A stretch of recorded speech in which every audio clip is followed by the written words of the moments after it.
Bom dia, galera. Eu sou Lucas Vido, e eu gostaria de apresentar para vocês o Filmou, que é um site que roda em Django. E para o usuário é uma coisa muito interessante, porque quem gosta de filme, quem gosta de cinema, encontra uma comunidade de pessoas interessadas ali. Então você tem grupos, listas, e as avaliações também é uma funcionalidade muito legal. Então, usuários avaliam filmes e colocam... Esse site é bastante popular, talvez vocês já tenham ouvido falar. E o que eu quero convidar vocês... A gente tem uma equipe enxuta de desenvolvedores e nós estamos sempre procurando pessoas para integrar a equipe. Nós gostamos muito desse perfil de gente recém-saída da universidade, jovem, com espírito, com energia. E quem tiver interesse ali de fazer alguma coisa, em contribuir, quem gosta dessa parte de cinema, filme, série, curta-metragem,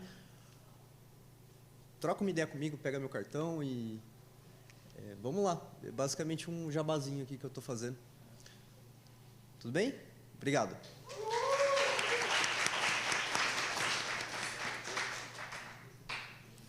Bom, o Danilo está por aqui.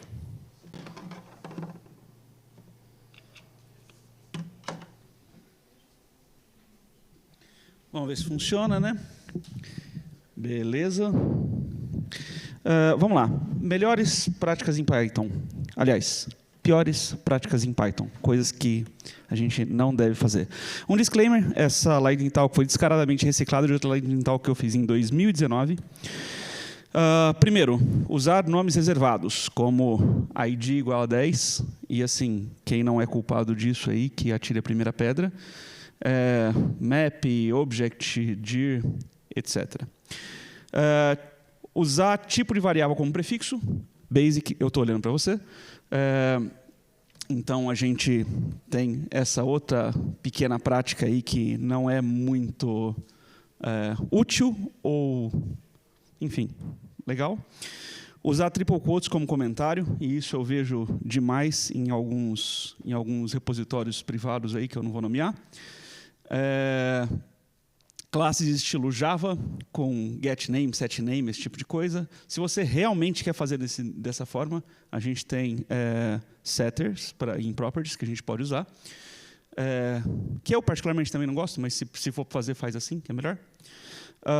Except qualquer coisa e não fazer absolutamente nada. Isso aqui é tenebroso e também atire a primeira pedra quem nunca fez isso aqui.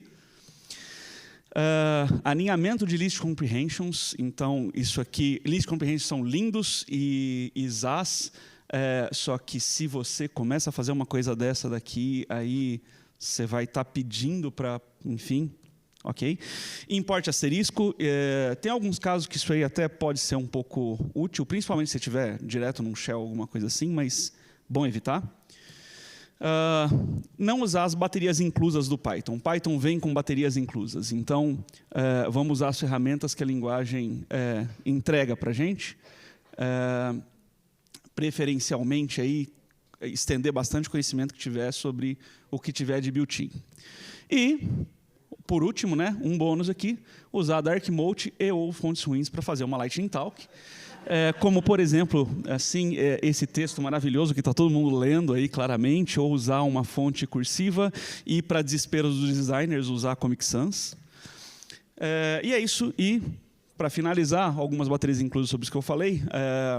Se você não conhece alguma dessas, dá uma olhada, porque, com certeza, vai ter alguma coisa que você vai achar interessante.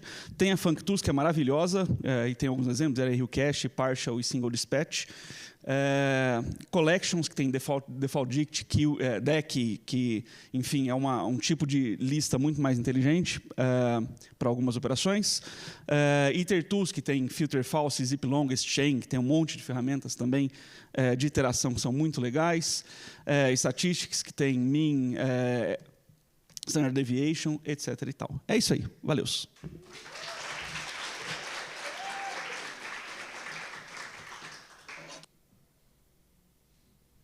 Agora foi. Pode... Ok. Otimizando seu trabalho criando CLIs em Go. Então, eu acho que talvez todos aqui saibam o que é uma CLI, mas eles são programas que você usa pela interface de linha de comando. Então, todo mundo aqui já usou uma, que é o interpretador do Python. Se você passa Python, passa o nome de um arquivo Python e o interpretador vai funcionar. Tem outros, como o JQ, aqui para tratar JSON. O Sherlock, se você for meio hacker, quiser pesquisar o nome das pessoas. Você basicamente pode criar CLI de qualquer coisa que você quiser. Você pode construir uma API, você pode tratar dados, enfim. Porque CLIs são legais. Você não precisa aprender uma interface nova. Todo mundo conhece o terminal. Espero que ninguém tenha mais medo do terminal aqui. Então, você olha o terminal, ele é massa, é tranquilo. Você não precisa aprender nada diferente. Você pode interligar com outros comandos. Você pode usar os operadores e pegar uma saída de um comando, jogar para outro, etc. O terminal já está sempre ali aberto, então ele está sempre na sua IDE, ali embaixo. Você já abriu um terminal em algum momento, então ele está no segundo monitor. Eles são fáceis de fazer e todo mundo vai achar que você é o Hackerman, então é muito legal usar CLI. Bibliotecas para fazer CLIs, aí tem algumas, eu usei só a Click, mas também uma boa é a Gambiarra. Você pode só pegar os parâmetros, fazer um parser e vai funcionar, e é isso aí. E mudando um pouco de assunto, eu acho que todo mundo aqui já teve que fazer uma pesquisa meio assim, talvez porque você estava aprendendo a linguagem, talvez você passou umas férias e esqueceu de fazer alguma coisa básica, e aí você tem que sair da sua IDE, ir para o Google, pesquisar, abrir o Stack Overflow, ou ir direto para uma IA agora. Então, eu resolvi criar uma IA para o terminal, né? Ela faz um request para o ChatGPT, e então eu vou dar um exemplo aqui. Eu posso vir para ela e fazer uma pergunta, tipo... Opa. Melhorou?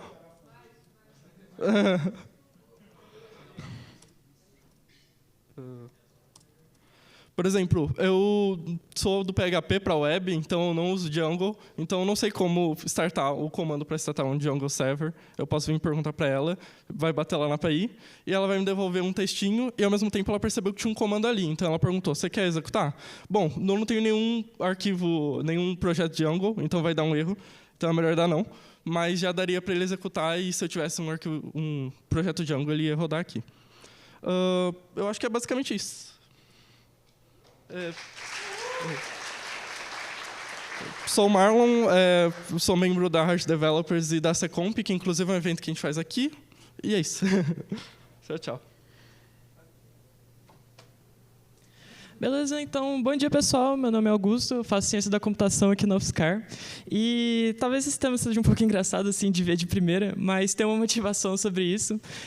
Ontem, lá no PyBar, a gente, assim, conversando com várias pessoas, eu percebi o tanto que é difícil, até para a gente da área de computação, talvez entender o que outra pessoa faz, o que uma outra área faz.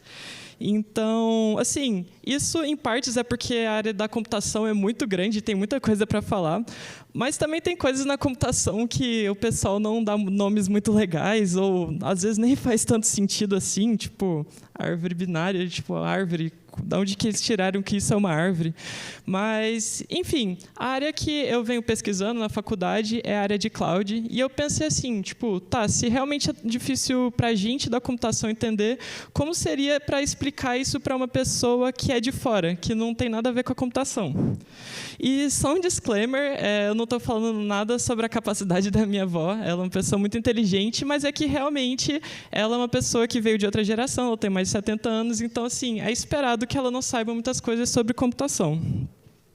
Então, começando sobre cloud, eu acho que a primeira coisa da gente falar é que realmente não existe nenhuma cloud. Na verdade, você só está emprestando uma coisa, você está alugando o computador de outra pessoa para usar. E dentro disso de cloud existem várias áreas. A área que eu faço pesquisa, que eu mexo mais, é na parte de IaaS, que é de Infrastructure as a Service. E nela eu acho que a gente poderia dividir 3 pilares, que é a parte de compute, a parte de network e a parte de storage. Então, começando sobre a parte de compute, talvez seja um pouco difícil definir isso. Tem pessoas melhores para definir essas coisas, só que, enfim, se eu fosse explicar para minha avó, eu falaria mais sobre, tipo, tá, é um computador, pensa nisso, e em cima dele você vai colocar um outro computador rodando. Você está fazendo um programa que finge que é outro computador. E, assim, pra gente aqui, a gente tem essa noção de que, tipo, beleza, um SO rodando em cima de outro SO, porque, afinal de contas, o SO é só um programa. Mas, enfim, se eu fosse explicar para ela, eu acho que a gente poderia pensar desse jeito. Um compute, você está rodando uma VM dentro de um computador, e você pode rodar outro computador dentro do computador.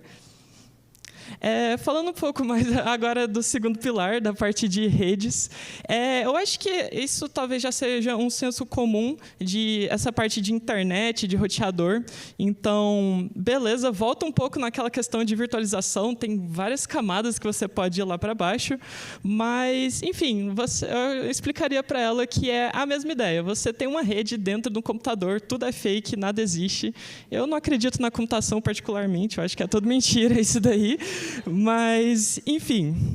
Agora, sobre a parte de storage, também é uma coisa que talvez seja um pouco mais senso comum. Essa questão do armazenamento cheio, eu acho que toda pessoa nascida ali que tem uma avó que vai precisar de coisa já ganha um certificado de técnico de TI. Você sempre vai precisar ajudar a sua avó a resolver alguma coisa, sua mãe, enfim. A parte de storage, de novo, é um outro caminho que você pode ir, é infinito para o que você pode aprender, mas eu acho que talvez o jeito mais simples de explicar é que, tipo assim, você precisa guardar coisas e nem todas as coisas são muito fáceis de você guardar do mesmo jeito. Então, numa despensa você pode organizar as coisas assim. Uma bike, não sei se quem tem bike aí, mas sabe que apesar de ser uma coisa pequena, é um trambolho para guardar. Ou talvez, sei lá, se você estiver guardando um navio, não sei porquê. Mas cada tipo de coisa você vai querer armazenar de um jeito, de uma maneira diferente. E por isso que existem vários aspectos, vários jeitos de você guardar. Você vai guardar como blob, você vai guardar como object storage, como block storage. Enfim, é isso, galera.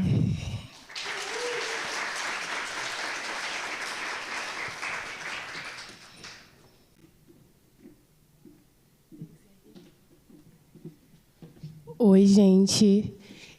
Eu sou a Isa. A gente vai falar um pouquinho aqui sobre a nossa trajetória no Python. Eu conheci o Python lá em Brasília, onde eu fiz universidade. E aí eu trabalhei com Python nos laboratórios de inovação, conheci a comunidade Python Cerrado, PyLadies, e me mudei para São Paulo, logo antes da pandemia. E aí eu participei da organização das 2 edições da Python Brasil Online. E agora, depois da pandemia, a gente está voltando. Estou com a PyLadies lá em São Paulo. E o Renan vai se apresentar e a gente vai falar um pouquinho do porquê que a gente está falando disso aqui. Eu sou o Renan. A minha trajetória com Python não estudei Python formalmente na faculdade e tudo mais. Eu vim de bacharelado em física, só que aí eu migrei de área para programação e com isso eu terminei conhecendo os eventos de programação no geral, por causa principalmente da Ana Dulce, que eu trabalhei junto com ela, e ela me arrastou para a Python Brasil, e aí com isso eu organizei, na verdade um pouco antes, ela me arrastou para participar como participante das 2 online que teve na... É verdade. Foi de uma só, então, mas aí eu vi uma parte delas, as 2 online que teve durante a pandemia, e aí ela me arrastou para organizar as outras 2, praticamente, que teve em Manaus, de 2022 e 2023, ano passado, de Caxias do Sul. E aí essa é a minha resumida história com a comunidade Python. E aí, por que a gente está falando isso, né? Esse ano vai ter a Python Brasil lá no Rio de Janeiro, mas ano que vem vai ter a Python Brasil em São Paulo, e a gente faz parte da organização.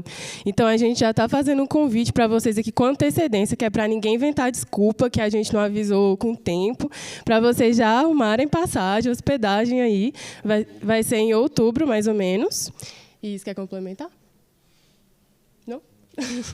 Eu acho importante só comentar que a gente sabe que São Paulo é um lugar bem privilegiado de oportunidades, então a gente tem consciência disso e está pensando em como trazer pessoas diferentes para o evento. A gente está tentando fazer parcerias com movimentos sociais, movimentar as PyLadies lá para poder contribuir, trazer mais meninas para palestrar no evento. Então, não desistam de São Paulo, gente, vai lá que vai ser legal, e é isso. Além disso, eu queria comentar que esse evento que a gente está participando, que é a Python Sudeste, ela é feita pelo pessoal do Grupy São Carlos, que é uma comunidade local, regional de Python. Então, eu queria incentivar a quem gostar, quem for de outras cidades, quem for de outras regiões do país, que incentive a ter comunidades nas suas regiões. Isso fortalece e ajuda bastante a nível de cidade, a nível estadual, a nível regional. Essa daqui é a Python Sudeste, mas eu não sei se vocês sabem, mas existe, acho que o Érico falou na palestra, na talk dele de ontem, mas existe a Python Nordeste, existe a Python Sul e existe a Python Cerrado. Todas elas são oportunidades muito boas e tipo, se envolvam com essas comunidades. Se vocês se sentirem confortáveis, perguntem para os organizadores como foi organizar, como que é, e eles te explicam. A gente sempre está precisando de ajuda como comunidades ao geral, seja Sudeste, regional, nacional, e participem das comunidades, é legal. PyBar, por exemplo, você conhece muitas pessoas que estão na comunidade há muito tempo. Então, usufruam e façam contatos, conversem, porque é muito gratificante você conhecer as pessoas, conhecer como os eventos por trás são feitos e quão rolê é eles acontecerem. E é isso. Pronto, agora foi.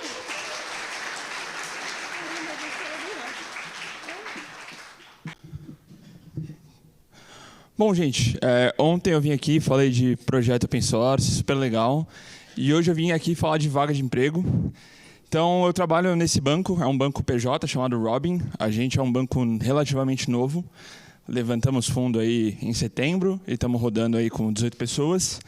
A gente tem vaga em Python. A gente tem algumas vagas em aberto, na verdade. A gente roda em Pyramid, Postgres, tem bastante coisa de dados também para ser feita. Quem quiser, temos aí. Falem comigo. Eu acabei de mandar o teaser da vaga também lá no nosso Telegram. E é isso. Uhul!